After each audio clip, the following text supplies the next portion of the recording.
I don't care about him really. Like again, I'm not chasing the stardom. I couldn't care about having my name up in lights. I'll fight who is going to be the best tests and who's going to get me closer to being the best in the world. Well, here he is. He's got a new fight announced, and it's always good to chat to him. But this time, he's actually on the full-blown episode. Normally, I'm stalking you around the back of fight nights, just going, Koen, let's have a chat. But today, I've got you captive in your car by the looks of things. Koen Mazoudier, welcome. Thanks, mate. Good to be here.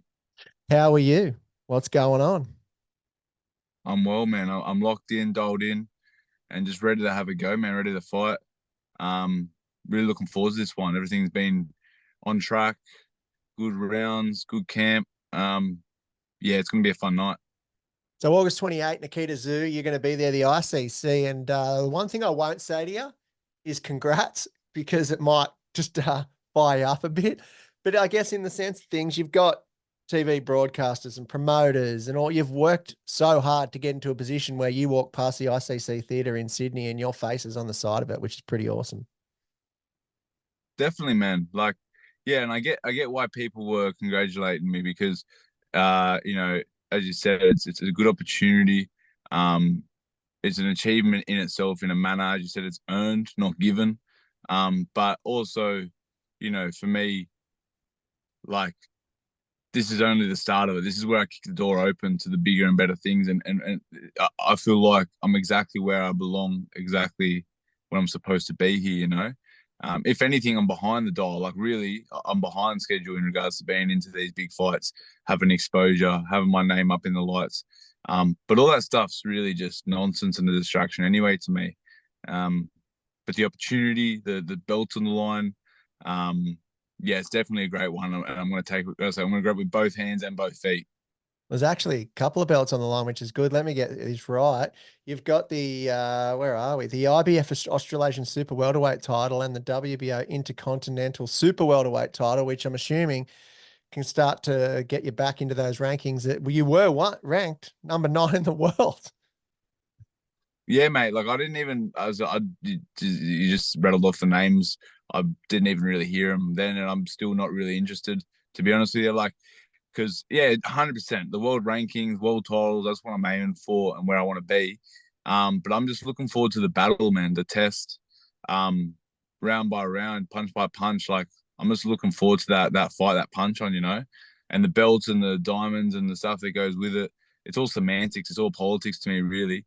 Um, but I know that beating Nikita TSZYU, beating him dominantly, like I plan to and hope to, um, will be a really good victory for myself, for my team, and yeah, propel the career forward.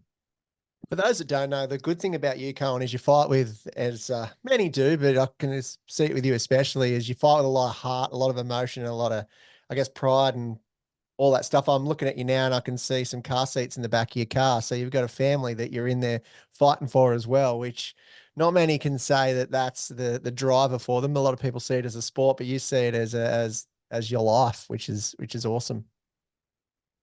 Yeah, man. Like this is my art form. This is my passion. I love, honing my craft, learning this sport. Something I love. It's a sport I love watching. The discipline I love being a part of. But it's a vehicle for me to be able to provide a better life for my family and to spend more quality time with them. Really, like I say, this is a way for me to not only become the sort of man that I want to be, a world class person, but also a way to live a world class life and provide for my family and loved ones. I've got 2 little kids now and a beautiful wife. I've got a third kid on the way. Plan to have as many as I can convince my missus to have, and beautiful mum and dad, brothers, sisters. It's a real family vibe, and I'm a big person in my family, my people, my community. Um, and yeah, man, I feel privileged and honored to be able to, you know, put my name on our back, put our family name on our back, and run that banner. Yeah, and for those like maybe the casuals or anyone else tuning in that might have caught you on a couple undercards before and now you're seeing you in the main event, like you've been in this for a while. You had a good amateur career. You had a ton of fights there. You're what are you now? 13, 14, roughly for the, what's your record now? Professional 60. Yeah. I think this will be my 17th professional Yeah. fight. I think it's 13, 3-1, the record at the moment. Yeah. Yeah. Yeah. And worth noting on those, the other ones are like in the last few years, you've had a split decision loss, like, well, majority decision loss and then a draw. So, and that one, that MD was real close. Like one judge scored it a draw as well. So the last four years has been successful for you in the ring, I'd say. But just good to see active again is probably what you need, huh? Yeah, man. Yeah, definitely. Yeah, like I had a coach who's like known me since the amateur days, and a local coach who's known me through my career said to my dad a while ago something that I thought was right, is that he's never seen me beaten. I've lost the fights, but I've never seen me beaten. Like, and exactly right. Like two of the three losses I have were by 1 point, and then the draw again 1 point in it. But like these things happen for a reason. Continue to grow, continue to learn. I've made big changes and adjustments. I continue to. Um, and as I said, I'm a big believer in God's timing, God's plan. That everything happens for a reason. I feel like I'm right where I need to be, and you know those any doubts or signs of weakness, that's just a bonus to me too. Bringing the doubters on. Let Nikita think I'm a person that's a beatable person. That's all. I'm all happy with that because I know who I am. I know I'm world class.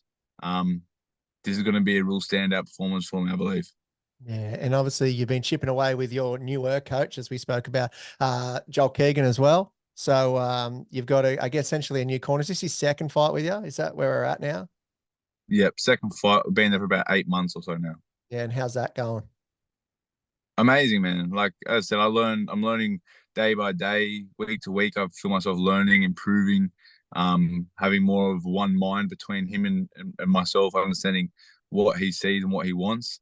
Having other great fighters in the gym and people to work with as well as compete with. It's such a bonus, man. And like that's what, like, for me, as I said, this fight, that's why it's like, for me, this fight's big. It's obviously big. It's obviously the stage is bigger and the um rewards are big and all that stuff. But like, I'm just excited to see how I turn out on the night, but also then how I continue to progress because I'm just started. We've only been there for 8 months. Give me another year there, and I'll be twice the. I feel like I'm twice the fighter I was, if not more than I was 8 months ago. Give me another year, and I'll be 10 times the fighter. So, um, as you mentioned, we've been in the game for a while. It's been a good journey, but this is just this is a like second chapter. Really, I feel like I'm just getting started. Well, if it gives you any confidence with your trainer, when I was 16, I went into his gym and then he punched the shit out of me and I took up surfing. So there you go. If that gives you any confidence, you can Uh, stick it out. He had the focus mitts on, went to town on me, and I went and waxed my board and went straight out to the beach. And I went, that might do me. I'll just watch it on YouTube. that's funny, man. Yeah. He's a big believer in tough lessons, I guess. And Yeah. yeah, when my first session I went there, I thought he was trying to break me. I was like, the session we did, it was like a 2.5 hour just ridiculous session, and I thought he was trying to break me. And then I realized that was just how we train, and that's just become the norm now. Like, that's how we train. Like, I believe we're one of the hardest training gyms in Australia. Like, it is incredible, the output and the discipline, and it's, you see it in the team. Like, you need a good captain of the ship. The shipmates are going to be like the captain. So yeah, mate, we're all hard tough people there. So And I've seen it. And for those playing at home, we're talking about the same corner as Sam Goodman here too. So he's been putting some big fighters on some high level fights and doing what he does best. So look forward to seeing how that comes out across the next bit as well. We also I caught up with Michael Zarafa. And he's denying flat blank that he got an offer to fight you instead of Creati, like you said the other week. He actually said that you'd need two headgears because you're obviously delusional. You got a bit of brain damage. yeah. That's fine, man. As I said, like, Michael's Michael, and like, I don't know what, I have no reason to make that up. And it was funny because after I said it, I actually felt a little bit dishonorable for bringing it up because I thought it was quite respectful and honorable for him to say it to me face to face. I was surprised that he said it. I thought I wouldn't be showing that sign of weakness to someone that I could potentially fight. But it is what it is, man. That's what he said. Like, it is what it is. There was multiple people there. I couldn't believe he actually said it to me. But it doesn't really bother me either way. Like this, all this talk, he's more concerned with how he appears to people rather than who he actually is. And I'm the exact opposite. I couldn't give a rat's ass about what people think about me. Couldn't give a rat's ass about people watching me or tuning in. To be honest, like I really appreciate it. It supports the career. We need it. But I care about who I am. I know who I am in my heart. I know what sort of fighter I am. I'll fight anyone, anywhere, anytime. I've proven that. And I don't do it and then get knocked out and carried out on a stretcher like I'm fucking in hospital, like Michael did when he fought Quillen or whoever he fought. I remember him getting stretched out. I don't go over to a massive fight, shit my pants, and then quit first, second round. That's not who I am. That's who, Michael, pretty boy, like who he is, a pretty boy, Zarafa is. So, we're different people cut from different cloths. The only reason that I'd have any brain damage that he doesn't have is because he quits before he gets to that point. Well, he's one for a hot take, and apparently so are you right now. So we love that. Is he someone that you might see down the path? Do you think on your radar that you think might cross ways? Now he's obviously going to looks like he's focusing a little bit more domestically, and who knows? You get past Nikita, there could be some world level opponents waiting for you, and that's not an option. So, do you think? Would you like a fight with Zarafa? I couldn't care less, man. Really, like he's a middleweight. That's the thing. He's saying, "Oh, super welterweights, whatever." Keep a name out of your mouth. He's the one punching down at guys that are like half the experience and lower weights than him. So, like, I don't care about him really. Like, again, I'm not chasing the stardom. I couldn't care about having my name up in lights. I'll fight who is going to be the best tests and who's going to get me closer to being the best in the world. If that's the Rafa, great. If it's not, again, I couldn't care less. Speaking of the next test, which is obviously Nikita TSZYU as well, let's circle back to that one because he is a southpaw. You do all right with southpaws. How's training been and getting yourself ready for Nikita? Because obviously, as you said, is you got that focus, but it is on that stage where it can in the I guess the broader Australian public can stamp your name there, and actually you beat Nikita TSZYU, and they all know Koen Mazoudier. Yeah, man, it's been really well. We've got a few strong Southpaw boys, couple good Australian champion amateurs, 80-kilo boys, all bigger, stronger boys. And we've been doing well. Paul Trainer, Ryan Trainer, those two brothers have been big sparring and help for us. We were hitting up a few other guys that didn't want to do the rounds for whatever reason, but man, like everything's on track. Like I said, like, and I'm at that point where I'm over talking about it and thinking about it. I just want to punch on, man. I feel like we got the right game plan. Um, as mentioned, Joel, I really trust in what he's done. I really trust my work. I really trust my ability, and yeah, I'm just ready to get in there and swing, man. Like I'm keen to find out. People talk about Nikita's power, talk about how strong he is. I'm keen to find out. I'm keen to see what he is, who he is, what he's got, and find out who the better man is. We get to talk with this talk, but ultimately, you got to go punch on. Was there any talk of this fight happening any earlier than this? Is this the first time that it's come up, and has there been delays or anything like that previous? Yeah, I got offered the fight probably 2, 3 years ago, like ages back when he was just sort of starting his career out. No Limit asked me, and like every other fight I've been offered, I said, yeah, 100%. It obviously wasn't the right timing for Nikita's team or whatever it was. He was very early in his career. Um, and it's one of those things where, it's been sort of talked about. We were in the same team as the New South Wales amateurs, like in the New South Wales amateur team together. We were matched at one point in the amateurs to fight right at the end of our amateur careers, which didn't go ahead. And yeah, like again, like I said, they offered it a couple of years ago, and obviously it kept me in the back pocket, knowing that I guess the way they look at it is, and the way that they're structuring things with these regional belts and whatnot is that they see me as one of the top guys in Australia, and a gateway and a doorway to prove that Nick is ready for that next step into the world level. Um, And I said the same for me. Like obviously Nikita's a very good fighter, comes from a very good crop of a very good family, a very good team. He's looked better and better each fight.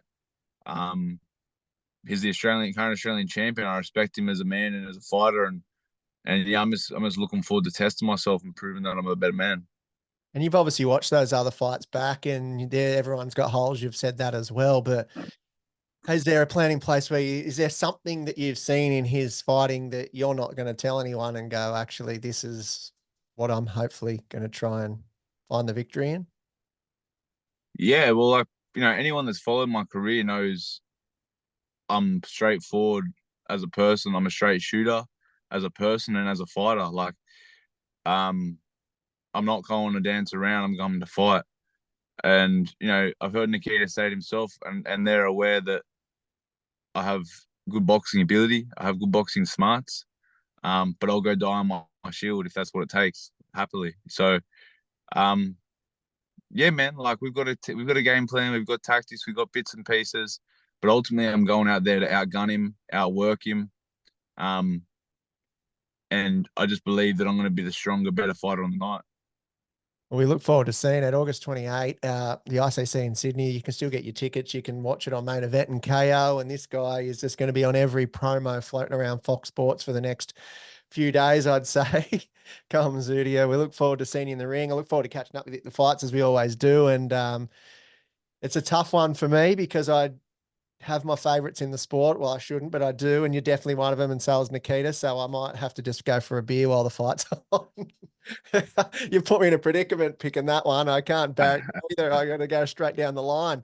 But that's sport, and that's why we love it. It's two 50-50s that are just ready to go. Yeah, man, I love this sport. I'm honored and grateful to be a part of this fight and this event. I thank you for having me on, and yeah, I look forward to putting on a great show for everyone. Well, check it out, Colin. Thanks for stopping by the Punch Podcast. Finally, an official episode, and not just a stalker with a microphone at the back of a fight night. Mate, you can stalk me whenever you want. Don't make promises you don't want to keep. Thanks, mate. And, look, we look forward to seeing you in action once again. Cheers, brother.